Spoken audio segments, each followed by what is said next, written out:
নমস্কার, আসসালামু আলাইকুম, আদাব। আপনাদের কাছে বিশ্বাস এগ্রো নিয়ে এসেছে গোলগাছের গুড়। তো প্রথমে এই গাছগুলি হচ্ছে বিকাল ৪টার দিকে এই গাছগুলি কাটতে হয়। বিকাল ৪টার দিকে এই গাছগুলি কাটা হয় বা ৩টা ৪টার দিকে গাছগুলি কেটে দিতে হয়। এরকম গাছগুলি কেটে সুন্দর করে পট দিয়ে রসের জন্য ওটা পেতে রাখতে হয়। তারপরে ওর কাজ হচ্ছে গিয়ে পরের দিন সকালবেলা আবার আমাদের এই রসটা সংগ্রহ করতে হয়। রসটা সংগ্রহ করে একটু একটু করে প্রত্যেকটা গাছ থেকে এক জায়গায় সংগ্রহ করে আমাদের একটু বেশি রস হয়ে যায়। তখন সেই রসটা নিয়ে আমরা বাড়িতে চলে আসি। এসে আমরা এটাকে চুলোতে দেই। চুলোতে আমরা এটা জাল দেই।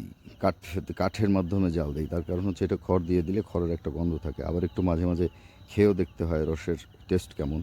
খুব ভালো হচ্ছে এখন রস। খেতে খুব ভালো। তো মুড়ির সাথে খেতে ভালো। তো জাল দিতে শুরু করলে প্রথমে এটার উপরে একটু কী বলে ফেনা চলে আসে। ফেনাটা হচ্ছে রসের কষটা কেটে আসে। সেটা তুলে ফেলতে হয়। তুলে ফেলে রসটাকে জাল দিতে থাকতে হয়। জাল দিতে দিতে এক পর্যায়ে এটা লাল হয়ে আসে। মানে রসটা যত জাল দেওয়া হয় ওটার কালারটা আস্তে আস্তে চেঞ্জ হয়। এরপরে হচ্ছে রসটা হয়ে আসে। হয়ে আসে বলতে পাকে চলে আসে। পাকে চলে আসছে এখন। পাকে চলে আসলে যেটা হয় যে রঙের কালারটা চেঞ্জ হয়, ধরলে একটু আঠালো হয়।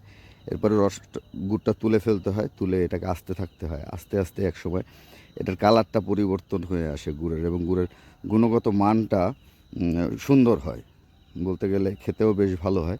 তো গোলের গুড় হচ্ছে আমরা এখান থেকে বিশ্বাস এগ্রো থেকে এই বিশ্বাস এগ্রো থেকে আমরা এটা আপনাদেরকে এখন নিয়মিত প্রোভাইড করতে পারবো। সারা বাংলাদেশের যে কোনো জায়গা থেকে আপনি এটা চাইলে আমাদের কাছ থেকে কুরিয়ারের মাধ্যমে নিতে পারবেন।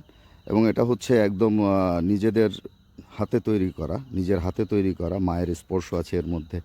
মায়ের কী বলে, মা আমার এটা ২০ বছরের অভিজ্ঞতার কাছ থেকে শেখা আছে। তো এভাবে আমরা কুরিয়ার করে সারা বাংলাদেশে আপনার কাছে পৌঁছে দিব।